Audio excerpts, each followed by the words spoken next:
Dear Jesus, today we will follow you and pray with you as we go through the stations of the cross as represented in the modern day. You loved us so much that you gave up your life for us. Help us to give your love to others. We know that if we are kind to those around us, then we are being kind to you. Today, we take with us our cross to remind us of people in need all around the world. Help us to never forget them. We adore you, O Christ, and we praise you. Because by your holy cross you have redeemed the world. The first station. Jesus is condemned alongside Korean youth protesting for justice. A Korean youth is surrounded by riot police. The young man has joined other students who are desperately seeking the right to freedom and self-determination. Wearing protective helmets, shields, and clubs, the police respond with force, encouraging violent reaction. Many in the law enforcement group are the same age as the young man, putting brother against brother. Other young people have raised their voices in protest in Tiananmen Square in China and at Kent State University in Ohio, to name but two. And standing up for what they believed, they became the enemy. Jesus, you know what it's like to be taken captive by armed soldiers. You spoke the truth and were condemned by people in power. When Peter responded with his sword, you told him to put it away, saying, "Those who use the sword are sooner or later destroyed by it." Give me courage to speak out against injustice wherever I may find it. Strengthen my conviction to support others in their struggle for justice. Help me deal with conflict your way, the way of peace and nonviolent resistance. We adore you, O Christ, and we praise you. Because by your holy cross you have redeemed the world. The second station. Jesus carries the cross of Mayan child's coffin in war-torn Guatemala. This is an all too familiar scene in Guatemala and throughout Central America. A father carrying his child's coffin, bent under devastating sorrow. He walks the dusty road in quiet dignity. Brutal oppression, poverty, and disease are taking the lives of children, the most innocent and the most vulnerable every day. What a terrible cross for any parent to bear. Why are children and other innocent people dying throughout Central America? What kind of power chooses to oppress the weak and defenseless? What can I do to help put an end to this terrible suffering? Jesus, you were made to carry a heavy cross. You chose to pay the price of love. When I think of how I complain over the little things that upset me, I feel very small. Teach me to choose love, justice, and life, that I may carry my crosses with patience and dignity, the way you do and the Guatemalan Father and so many others do. We adore you, O Christ, and we praise you.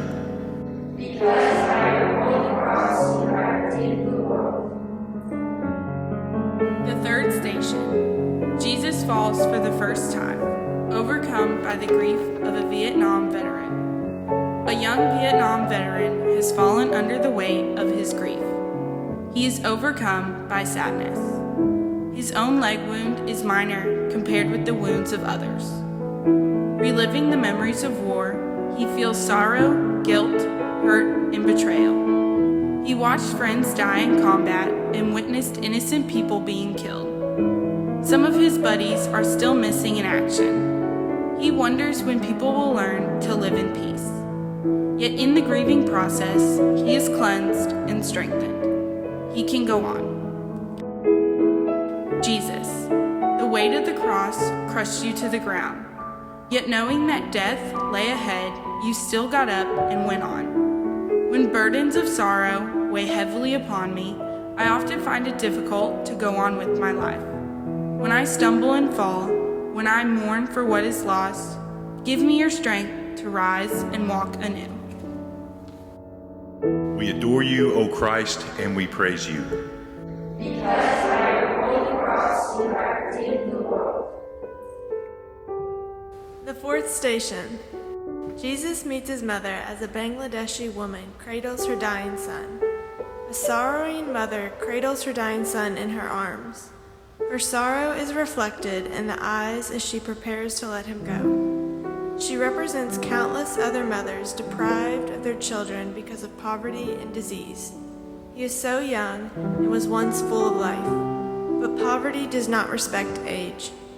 The bond between mother and child silently communicates their shared pain. The mother would gladly trade places with her child. The son wishes he could free his mother from this suffering. The mother's heart is breaking as she accepts this sorrow. Jesus, when you met your mother Mary on the road to Calvary, you felt her pain in seeing you suffer. Each of you wanted to ease the suffering of the other. Yet through this sorrow, you knew her broken heart would become a source of comfort to other mothers in time and places. Open my heart so that when, like Mary, I see a loved one suffer, I may become a source of compassion to others. We adore you, O Christ, and we praise you. Because by your holy cross you have redeemed the world. The fifth station. Simon helps Jesus bear the burden when children have no time to play or study. Two young boys, doing a man's work, lifting heavy coral out of the water. Young muscles strain at the heavy weight. An impossible task for a child, only made possible because one helps the other. Being forced to do manual labor, such as this, robs them of their childhood. The lure of evil often pushes children with little experience of play or study into drugs or prostitution. Poor people have very little choice. Do an adult's work if you wish to eat a child's meal. Every source of strength and energy counts. How often, Lord, do I take for granted the back-breaking labor of others to produce the food I eat or the clothes I wear? How many times have I passed you in the form of a struggling person that I didn't stop to help? Simon was forced to help you when soldiers pulled him from the crowd. Yet when Simon lifted your cross, he knew the gift of a burden shared. We adore you, O Christ, and we praise you. Because by your holy cross you have redeemed the world. The sixth station. Veronica wipes Jesus' face when women dare to show compassion for the dying. People are left with nothing when turbulent seas repeatedly invade the tiny lowland country of Bangladesh. A wife strokes the face of her sick husband, ravaged with cholera, as they share the meager possessions that remain. Even when all else is lost, the healing hand of compassion can still be extended. Jesus, Veronica saw your pain and felt it very deeply. She dared to break through the crowd to take some of your pain away. Touched by her compassion, you left the imprint of your face on her cloth, as you carried the imprint of her loving gesture in your heart. Teach me to let go of things that hold me back from reaching out to others. Give me the courage of Veronica to be willing to risk it all in the name of compassion. We adore you, O Christ, and we praise you. Because by your holy cross you have redeemed the world. The seventh station. Jesus falls a second time, crushed by war, famine, and disease in Namibia. A Namibian woman crawls on her journey through the Kalahari Desert. Despite her disability, she carries her child on her back and drags herself across the hot African sands. The effects of war, famine, and disease have taken their toll on her and many others in Namibia. This persevering woman exemplifies the Namibian people who are picking themselves up and beginning anew in the spirit of Jesus. After 30 years of struggling for freedom, these friendly, peaceful people are working now to build a new society. Lord, none of us are perfect. We all have disabilities. Some are physical, others are emotional or psychological. When living conditions seem difficult, it is hard to keep going. I want to quit, give up. Help me to learn from the women's perseverance. Give me your spirit, Jesus, and help me continue in spite of difficult odds. We adore you, O Christ, and we praise you. Because by your holy cross you have redeemed the world. The eighth station. Jesus comforts the women of Chile who demand freedom for detained relatives. In Chile and in many other countries, women of all ages are mourning. They grieve for the innocent ones who are unjustly imprisoned. Husbands, fathers, and brothers have been taken away or disappeared, often to unknown places. While these women mourn, they march to demand freedom for their loved ones. Their faces are masked in pain. They do not shout or scream. Their signs express their cry for justice. To demonstrate like this is to risk imprisonment. The love in these women is stronger than fear. When you were carrying your cross, Jesus, you met other courageous women who wept for your suffering. You comforted them with your healing words. Jesus, your strength shines forth in these sorrowing women. When I am called to speak out and stand up for others, I sometimes hold back. I'm afraid of what others may think. Give me your courage, Jesus, in situations that call for me taking a risk. Help me to remember that your spirit is within me always, comforting me in times of opposition. We adore you, O Christ, and we praise you. Because by your holy cross you have redeemed the world. The ninth station. Jesus falls a third time when people ignore the true image of God in one another.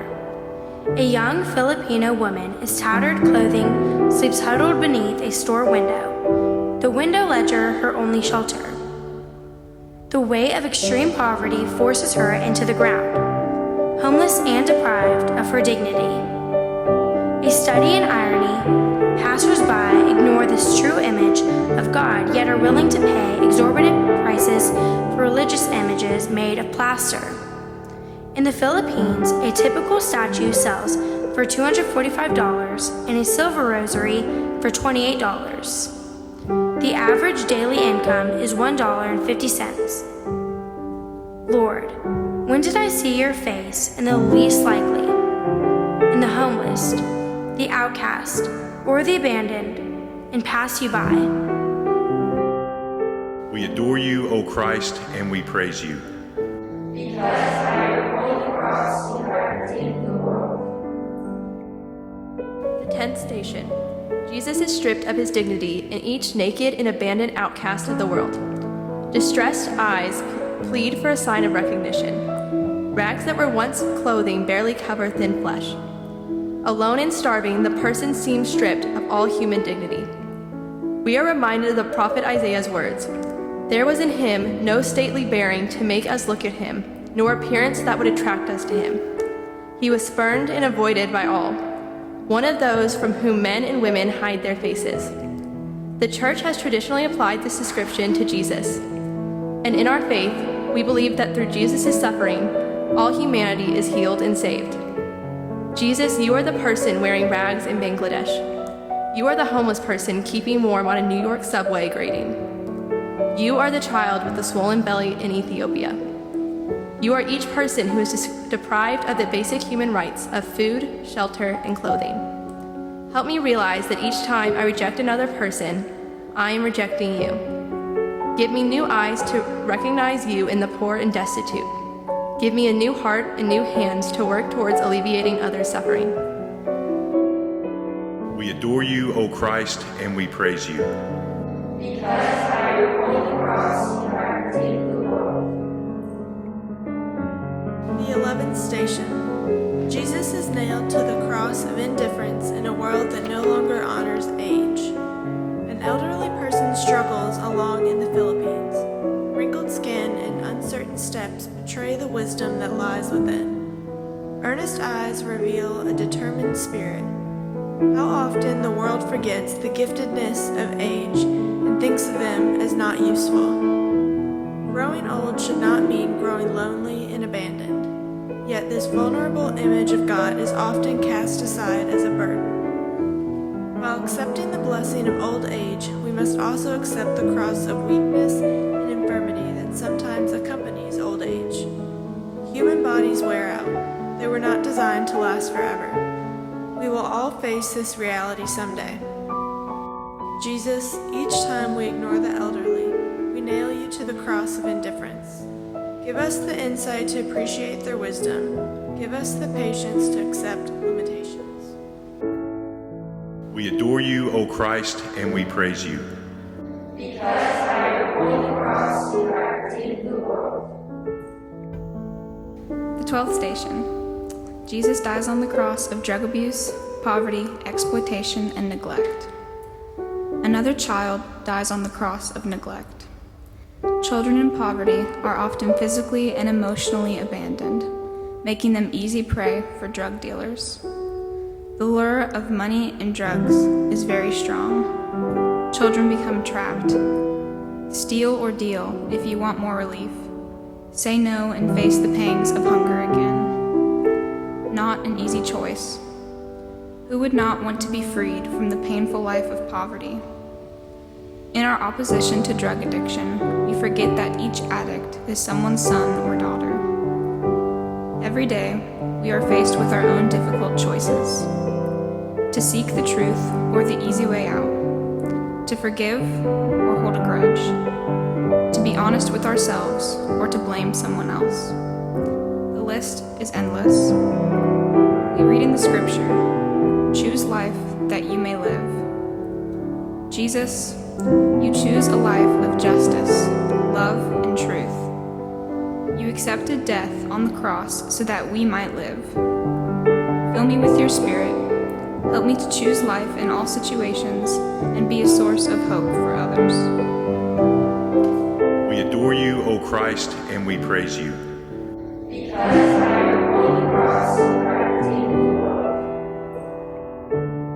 world. The 13th station. The body of Jesus is taken down by friends not embarrassed to help. Love reveals itself most in difficult times. It's easy to befriend someone when things are going well, but to stand by someone seriously ill, to comfort a person in time of loss or separation, demonstrates the love Jesus meant when he said, "Love one another as I have loved you." Relieving someone else's burden can turn even strangers into friends. Jesus, after you died, only a few friends stayed behind to take your body down from the cross. Some of your followers turned away in disappointment. Others fled in fear. Give me the strength to be a faithful friend. Help me to be consistent in my love for others, so that I stand by them in good times and bad, in joy and sorrow, and in their struggle for justice.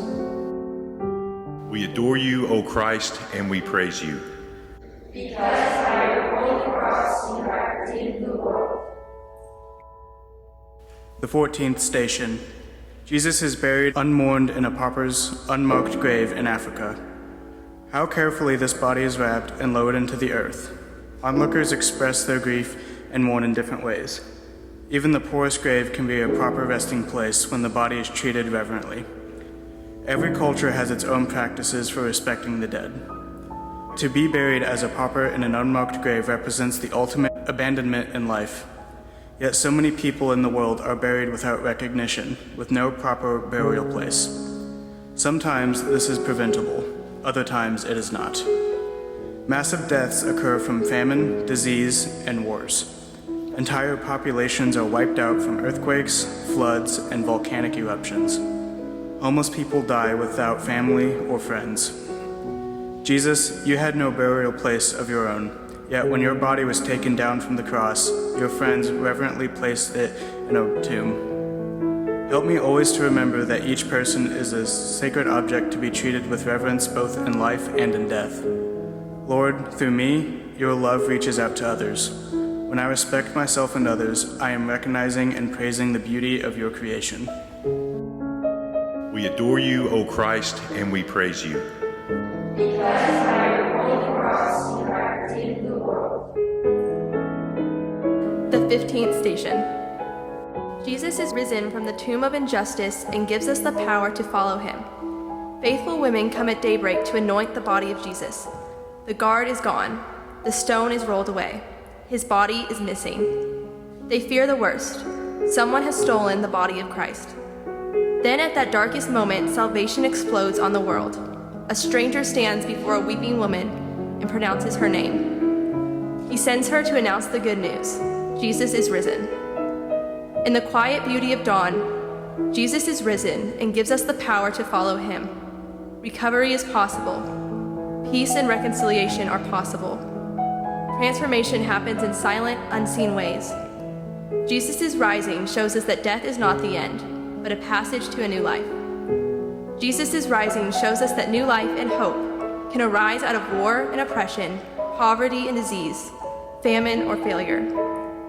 Jesus, help me to walk with you on the path of justice, love, and truth one day at a time.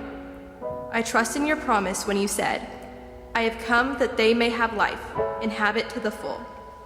I know that you are the source of all life and hope and will transform this world, beginning with me, beginning now.